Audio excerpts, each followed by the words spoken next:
বিসমিল্লাহির রহমানির রহিম। আসসালামু আলাইকুম। আমি রিজওয়ানা ইউসুফ, একজন মা। আজকে আপনাদের সামনে আমি একজন মা হিসেবে প্রথমবারের মতো আসলাম। আমার ছেলেকে আপনারা সবাই চিনেন, ফারাজ করিম চৌধুরী, যাকে আপনারা মানবতার ফেরিওয়ালা বলেন আপনারা নিজেদের ভালোবাসার থেকে। আজকে জাতির এই সংকটজনক মুহূর্তে আমার ছেলে চুপ, এটার কারণ মা হিসেবে আমি অন্তত জানি। সে যেই ত্যাগ স্বীকারটা করছে সেটা কোনো দালালির জন্য না, সেটা কোনো দলের জন্যও না, সেটা তার পারিবারিক একটা চাপের মধ্যে আছে দেখে সে আপনাদের পাশে দাঁড়াতে পারেনি। কিন্তু সে মন প্রাণ দিয়ে যতটুক পারছে কাজ করে যাচ্ছে, চেষ্টা করছে যাদেরকে ধরে নিয়ে যাওয়া হয়েছে তাদেরকে যদি ছাড়ানো যায়। আমি মা হিসেবে কিরকম একটা সংকটময় অবস্থানে দাঁড়িয়ে আছি সেটা গত কিছুদিন ধরে আমরা সবাই পরিবারে সেটা এটার ভিতর দিয়ে যাচ্ছি। কিন্তু আজকে না আর চুপ থাকতে পারলাম না, আর ভয় আমার লাগছে না। আজকে আমি আমার ছেলের জন্য আপনাদের কাছে ক্ষমা চাচ্ছি। আমার ছেলে মানুষকে ভালোবাসে, সে সব সময়, তার মনটা অনেক নরম, সে মানুষকে অনেক ভালোবাসে। আজকে আপনাদের পাশে সে হয়তো সশরীরে নাই, কিন্তু মন প্রাণ হৃদয় জুড়ে সে আপনাদের সাথে। আমি আজকে প্রথমবারের মতো আমার ছেলের সাথে আপনাদের সামনে এসে দাঁড়িয়েছি, একজন অপরাধী মা। সেই সব মায়ের আমি অপরাধী যে যারা তাদের সন্তান হারিয়েছেন। আমি জানি না উপরওয়ালা আমাকে মাফ করবেন কিনা, কিন্তু আমি আপনাদের কাছে আমার ছেলের হয়ে মাফ চেয়ে নিচ্ছি। আপনাদের কাছে আমি করজোড়ে মাফ চাচ্ছি। আমার যদি করণীয় কিছু থাকে, এক ফোঁটা যদি কিছু থাকে আমাকে বলবেন, আমি সেটা করার জান প্রাণ দিয়ে চেষ্টা করব। আমার ছেলেকে আপনারা ক্ষমা করে দিয়েন। যদি তারও কিছু এখন করার থাকে আমাকে জানান, আমি চেষ্টা করব। এই দেশ আমাদের সবার।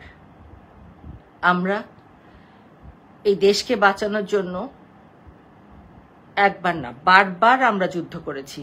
90-র আন্দোলন আমার মনে আছে।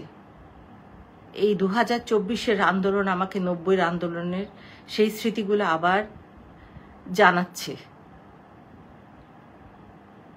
ছাত্রছাত্রীরা হচ্ছে দেশের ভবিষ্যৎ, তাদেরকে প্রোটেকশন দেওয়া আমাদের কাজ, তাদের সাথে লড়া আমাদের কাজ না।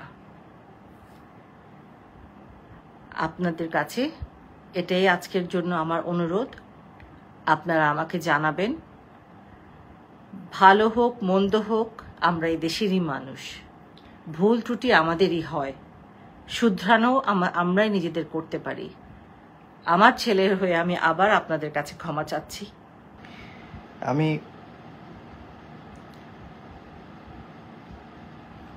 যদি আপনারা অনেকে এরকমও বলেছেন যে আর দেখতে চান না আমাকে, আমি আপনাদের সামনে, আপনারা বললে আমি আর হাসবো না।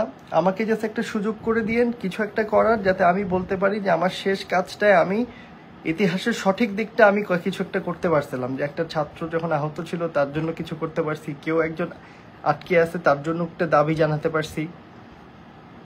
আমাকে কিছু করার একটা সুযোগ দিন, আমি সেটা নেব। এবং নেওয়ার পর আপনাদের কাছে আমি হাত জোর করে ক্ষমা চাই। আমি আমার এখান থেকে কারণ আমার কাছে সত্যি কথা হচ্ছে যে আমার আম্মা আমাকে, আমার কাছে উপরে আল্লাহ আর নিচে আপনারা। আমার সম্মানটা আপনারা দিছেন আমাকে, এটা আল্লাহ আপনাদের মাধ্যমে। আমি দেশ বিশেষ যেখানেই গেছি মানুষ যে সম্মান দিছে আপনাদের ভালোবাসার জন্য, নাইলে আমার কোনো কিচ্ছু নাই, আমার কোনো মূল্য নাই। আজকে নিজের ফেসবুক পেজ থেকে আসার সাহস করিনি, এটাই হচ্ছে সত্য কথা। সাহস করিনি। আম্মা ডাকছে, আম্মা আমাকে প্রতিদিন রাত্রে বলে যে বাবা তুমি কোনো কিছু বলো নাই, আমি চুপ করে থাকি।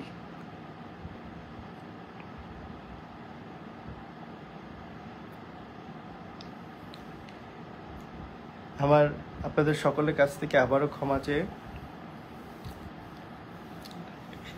আমার আমার আম্মা আমার আমার আমার ভুলের জন্য আপনারা আমাকে কথা শোনায়েন। আমি একটা অনুরোধ করছি, আমার বাবা মা ওনাদেরকে মাফ করে দিয়েন, আমার ছোট ভাই, আমার স্ত্রী। তবে আমি যেহেতু দোষী, আপনারা আমাকে যা বলবেন আমি মাথা পেতে নেব। আমার এখানে আমার কোনো কোনো অসুবিধা নেই। আমি আপনাদেরগুলো, কারণ আপনারা যেই সময় ভালোবাসা দিচ্ছেন, আপনারা ভোরে ভালোবাসা দিচ্ছেন, আমার এগুলো সব মনে পড়ে। আমি একটা কথা বলি আপনাদেরকে, আমি কোনো কাজ আমার এমন কি আমার যে কাজগুলো আমি আগে করছি, আমি সৎ নিয়তে করছি। আমি মানুষের জন্য ভালো কাজ করার চেষ্টা করছি। তবে আমি শেষে এসে আমি পুরোপুরি ব্যর্থ। যাই হোক, আর কি বলবো বাকি। এরপর আমার আম্মা আছে এখানে, উনি একজন আইনজীবী। যদি কোনোভাবে আমার আম্মা কোনো সহযোগিতা করতে পারে, ওটা আমার আম্মার, ওটার জন্য আপনার কাছে আমাকে ওটার জন্য ক্ষমা করতে হবে ওরকম না। আমাকে আপনারা সুযোগ যদি কখনো, আমি জীবনে যদি কখনো সুযোগ পাই, আমি আবার চেষ্টা করব। আপনাদের যাদের যাদের ভালোবাসা আমি হারিয়ে ফেলেছি, সম্মান হারিয়ে ফেলেছি, আমি আবার একদিন চেষ্টা করব। আমি আবার চেষ্টা করব যাতে যাতে আপনাদের ভালোবাসা, আপনাদের সম্মানটা আবার অর্জন করতে পারি। আমি আবার চেষ্টা করব। আমি ওয়াদা করতেছি, আমি চেষ্টা করবো, ভালো কাজ করার চেষ্টা করব।